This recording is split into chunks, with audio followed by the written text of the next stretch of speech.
The race to 5G is on, and the battle for talent is getting fierce.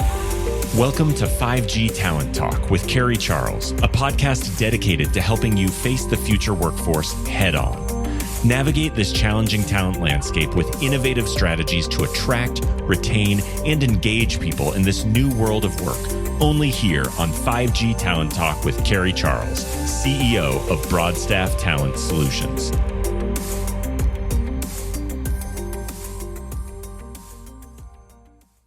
Welcome to 5G Talent Talk. I'm Carrie Charles, your host. And today I have with me someone very special, Kimberly McKinley. I met Kimberly at a conference. In fact, I heard her speak and I was so impressed. I said, you have got to come on the show. So Kimberly is the Chief Marketing Officer of Utopia Fiber. Welcome to the show, Kim. Thank you so much for having me. I'm excited to be here and I'm excited to chat. Let's do this. Yes, let's do it. Let's do it. Well, let's first talk about you and, your career journey, how you got to where you are today. I talk about my career journey of how did I end up as CMO of Utopia Fiber. Well, it goes in the direction you wouldn't think it would go into. I actually started my career working in healthcare accounting. And then I pivoted from there. I come from a dad who was an entrepreneur. So I ended up in the marketing space, doing a little bit of marketing more for the hospitality field. And I moved to Utah in 2010 and I saw the opportunity of Utopia Fiber and I jumped on it. And I have been here at this company since 2010, which I think is unheard of to be at a company for almost 14 years these days. Wow, it really is. I mean, that's a major accomplishment. And lucky for Utopia Fiber, because you are doing a great job. I see you everywhere. Too much, but we'll work on that later. So who is Utopia Fiber? Utopia Fiber is a open access network based out of Utah. Utopia was founded in 2004 by 11 cities who came together to say that they needed to build a fiber network because they went to the incumbents at that time and said to those 11 cities and said, will you build in my city? And at that time, the incumbent said no. I mean, but you have to look back at when that was, 2004, that these cities were looking at broadband infrastructure. So from there, there was some legal challenges and like any good pioneering effort there that happens out there, we made some mistakes. But since 2009, we have become the largest and most successful open access network in the country. Since 2009, we've done over $500 million worth of bonds, approximately, always just quote approximately on that are being paid back solely by subscriber revenue. There's some early debt that the cities are still paying for, but since then, it's been a wild success and they have been a leader of doing this in the country. And it's been really inspiring and to be here during all that time. To think that these cities started in 2004 when there wasn't YouTube, Facebook, any of the things that we think are near and dear to our heart today, they had no idea that this was coming. So I always go back and look at those city leaders and going, wow, if they had only known what we know now, what they would be leading the charge on. Well, let's go backwards just a little bit and talk about what is an open access network for those of us who may not know. And I simplify it like this. I say it this way. The city always builds the airport, right? And you let Delta, Southwest, United fly out of them. That's exactly what we do. We build just the infrastructure and we have private sector service providers that run on our lines. One of the biggest on our network is X-Mission, which is the oldest ISP in the state of Utah, which was formed in 1994. They have come out and said publicly that they might not be in business if they couldn't run on an open access network, because a lot of these smaller ISPs on our network don't have the capital to lay their own fiber networks. And so what this does is get the consumer low prices and very high quality, because that you're having right now, we just launched 3 more providers on our network this morning, actually. And so we're at 18 providers residentially that any consumer can choose from to offer their services. So why is this a preferred model for cities to use? Because if cities do anything right, they do infrastructure right? So the city does your sewer, the city does your water, the garbage. That's what we're saying. The cities, in some regards, they do infrastructure well. I'm not saying every city does infrastructure well, but cities do infrastructure well, and then you're allowing the private sector to compete.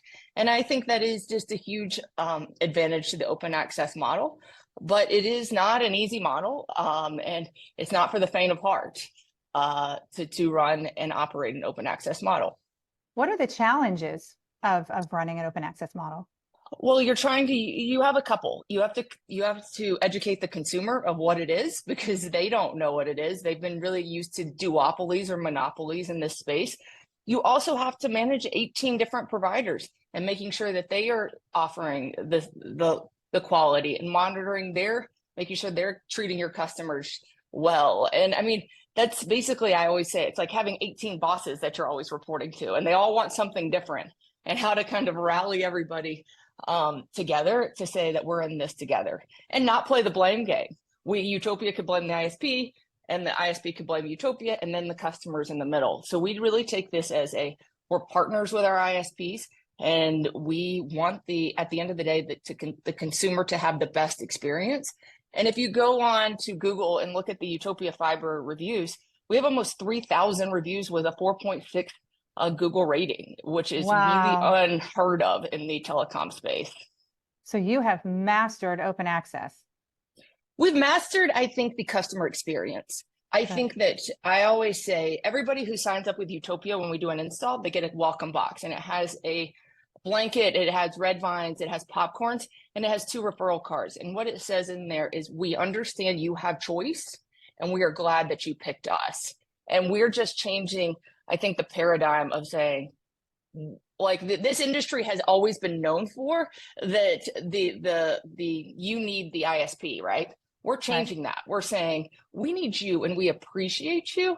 And when you see people in this space, it's a game changer, day in and day out. And I think that is where I laugh, where my hospitality background really came into play, because I'm like, if you're in the hospitality world, you have to treat people well, because there's a lot of options. And in the telecom world, I brought that experience to Utopia of saying, we listen to the customer. We don't put scripts on the phones. My customer service team down there listens. I've had them tell me that they've talked to a customer for 10 minutes because they seemed lonely. And I said, that is what we do. We take care of our customers. That's so unique in all areas of our world today, right? I mean, just talking about sending them a box with red vines. I used to love red vines. I can't have them anymore. But just everything that you're saying right now, just from a human standpoint, right? Because we're moving more and more toward technology, and getting more, more distant from the customer, and you're bringing it back and giving them that high touch experience, right? Absolutely. I always say that people ask me around the country, they say, how do you do what you do? And people appreciate you. And I said, it's what my parents taught me at a very young age. Treat others how you want to be treated. And it's not that hard. It's the golden rule. And you see them. I mean, we've all been frustrated when you get on a line and you keep going in circles and just start yelling agent on the top of your lungs trying to get to a person. Representative, help, representative. Exactly. And I want people to pick up. I tell my customer service team all the time, if I give you a script, you stop listening. And that is what I don't want. And I want the personality of Utopia to be in their responses. We can make a spelling error. Yeah, we're going to try to correct it, but I'd rather have that human experience where people feel like that it's not a script. And it's really made a difference. And I appreciate it. And it's not just the team at Utopia, it's our contractors who believe that day in and day out, and that experience, because getting a take rate is not about building a network.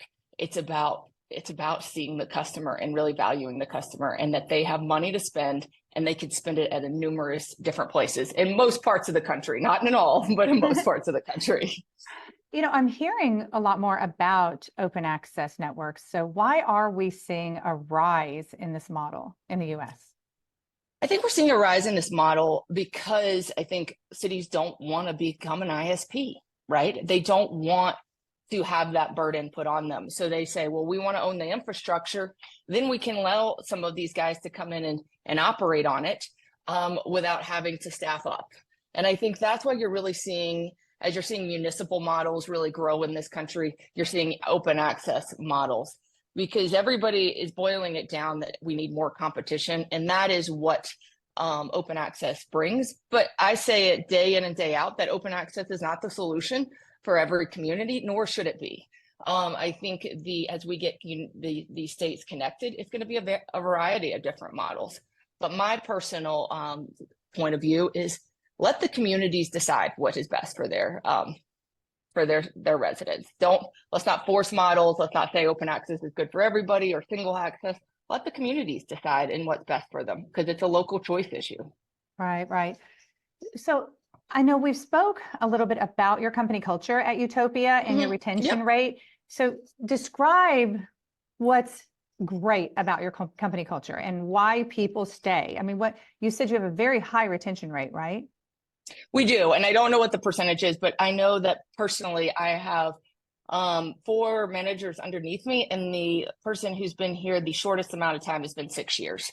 Wow. And I equate it to this. I left for about an 8-month period back in 2014. My boss, Roger Timmerman, the CEO, left for a couple years. So our CTO had left for a couple years, and we've all come back. And I say to say a company that has had that many people leave, and I think in total it was like 8 that we've had leave and come back, is a testament to what we do here at Utopia.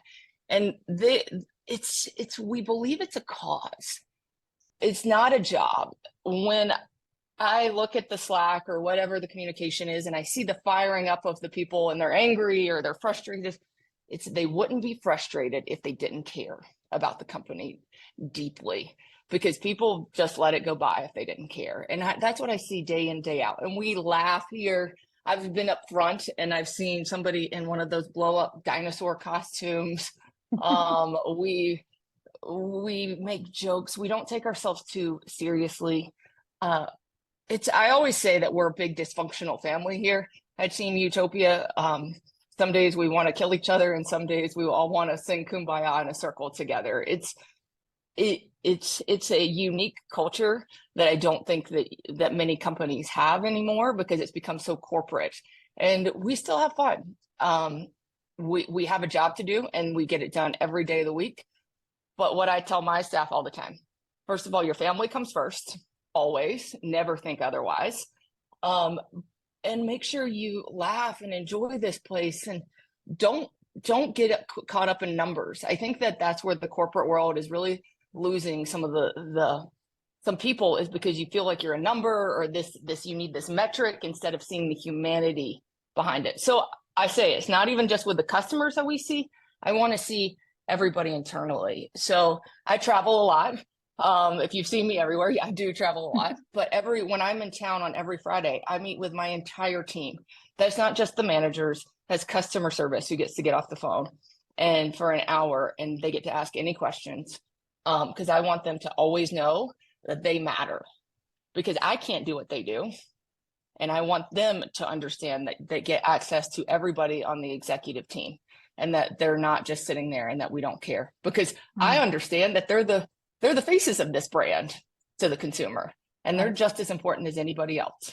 You are so right. Is your whole team on site, on premise, or do you have remote employees as well? It's a hybrid approach, but everybody lives in Utah. But yeah, I always give my managers the freedom if they want to make their reps come in or not, because I have order fulfillment, customer service, sales, and marketing underneath me. So I give the choice to the managers. I want to empower them to make the right choices, and it's worked really beautifully for us. We don't have any stringent requirements. But yesterday I had an employee who called me and said, "Hey, I'm on the way into the office and we've got an emergency." So it wasn't, "Hey, I'm staying home, I'll address this tomorrow." It's, "Hey, I'm coming in right now at 4 p.m. because we need to address this." And I think if you build it correctly, you build that culture of people are willing to do what they have to do to make sure the job gets done. Yes. So Kim, as a woman, as a female leader in telecom, we know that we still need more female leaders in telecom. What are your thoughts on how companies can better attract, retain, engage and retain women in telecom? I think it's, telecom is we say it's a relatively new industry, and I think it is. And I think you will see women rise up.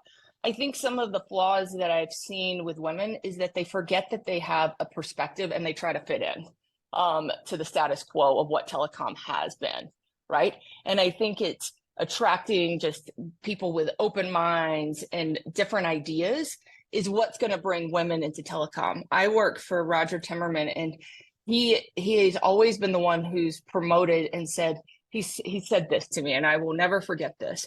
I was doing a women in telecom panel once, and he got really mad. And I was like, why are you mad about this? And he said, because Kim, you shouldn't be on that stage because you're a woman. You should be on that stage because you understand telecom, right?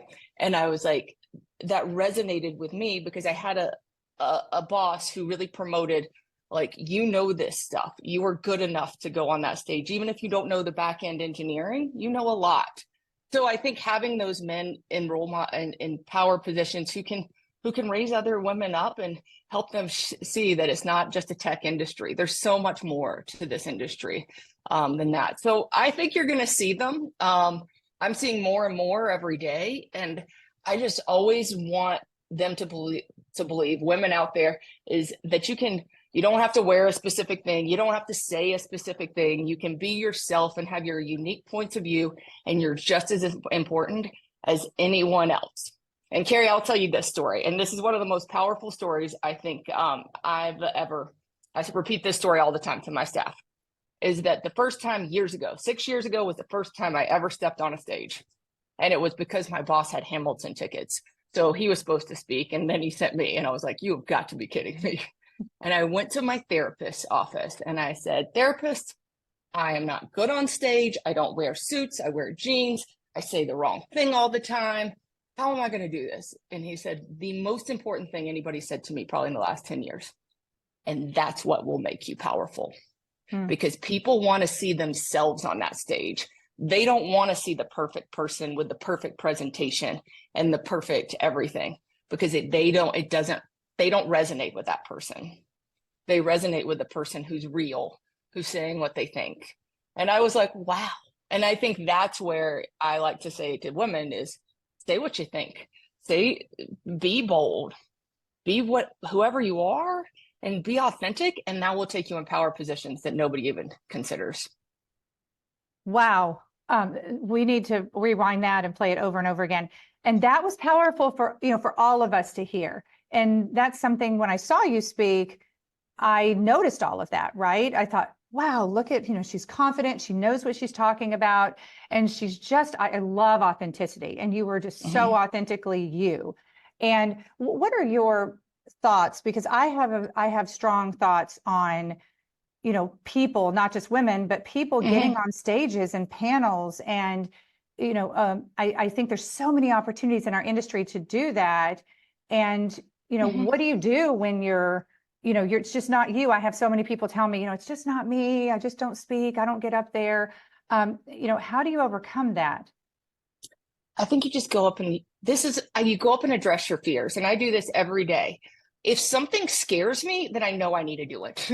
If I'm scared of doing it, like if I'm trying to avoid it or I'm trying to do something, I always look internally and say, why do I have this fear? Why do I not think I'm good enough to be on that stage? And then you kind of address it in that way. And if you address the fears of why do I not think this, then I think you can address the real anxiety that comes behind being on stage. But my biggest thing is, I think that people get up there and they're afraid they're going to get judged. And they're going to get judged. And I'm like, no, you're not. We're all people. And if they judge you, who cares? Right. I get judged all the time. I've been told all the time, you should be this or you should be that. I can tell you that at a certain point, if you keep putting yourself in that situation, you don't care. You keep going and just believe. I tell my friends this, I tell my staff this, believe in yourself and you are good enough to do anything that you put your mind to. And I think if we all promote that, then people, first of all, would probably be a little bit happier and people would understand that the sky is limitless.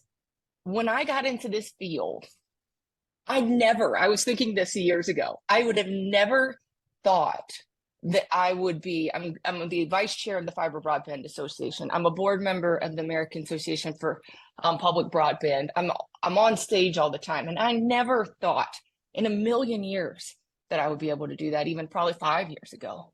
But if you believe in yourself and you have people around you who support you, there's no glass ceiling. You can really make it happen.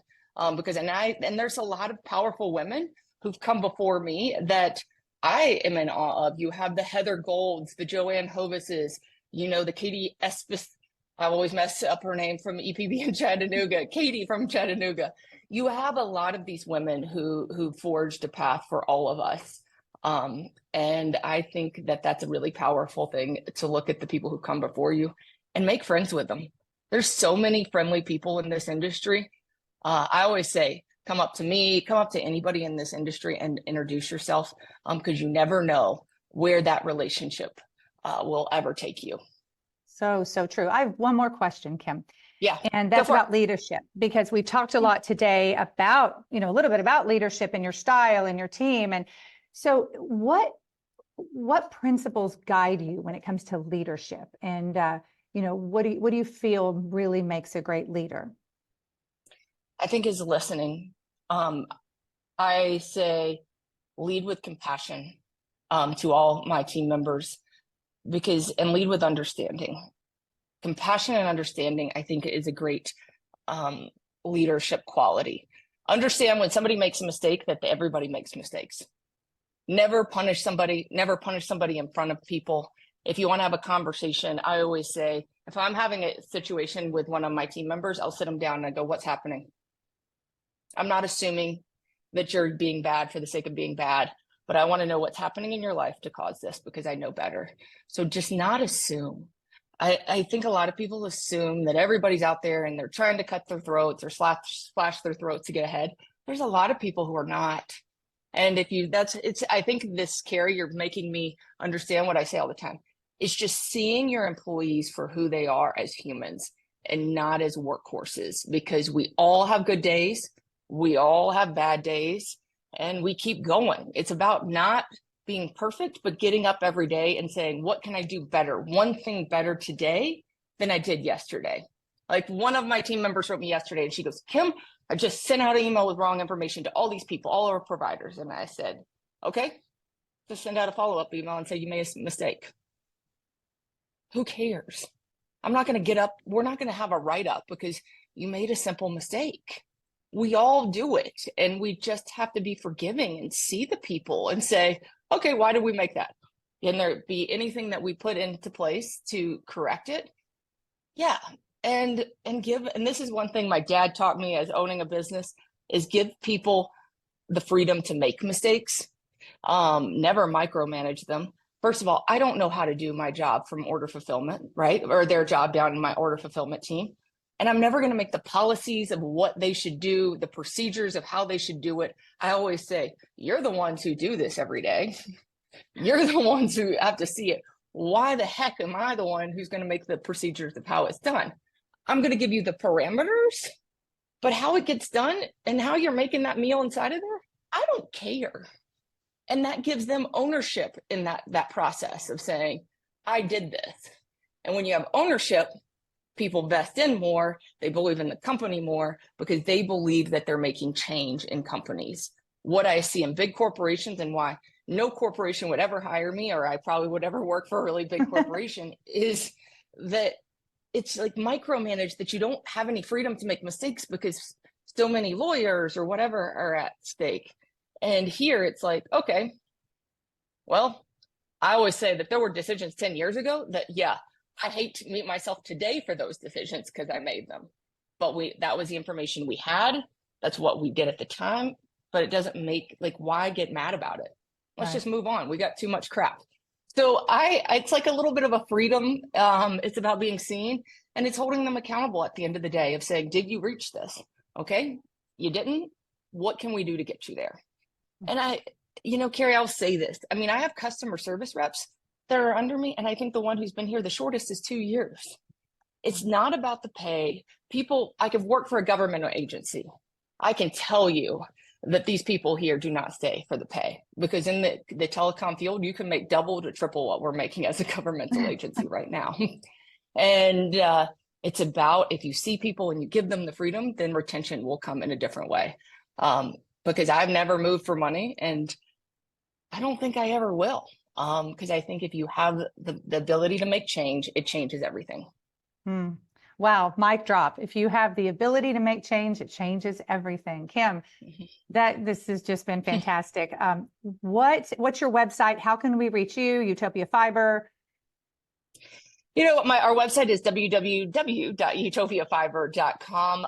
You can always, I will put this out there, you can always reach me at my email, which is kmckinley@utopiafiber.com. Follow me on LinkedIn. That's also a good way to get a hold of me.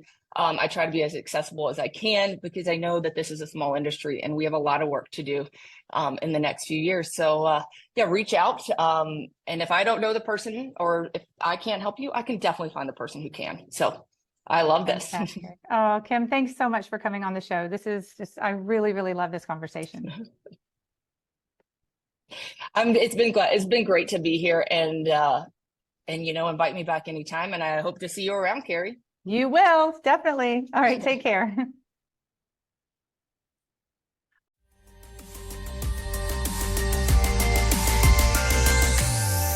Thank you for listening to another informative episode of 5G Talent Talk, brought to you by RCR Wireless News, Telecom Careers, and Broadstaff Talent Solutions.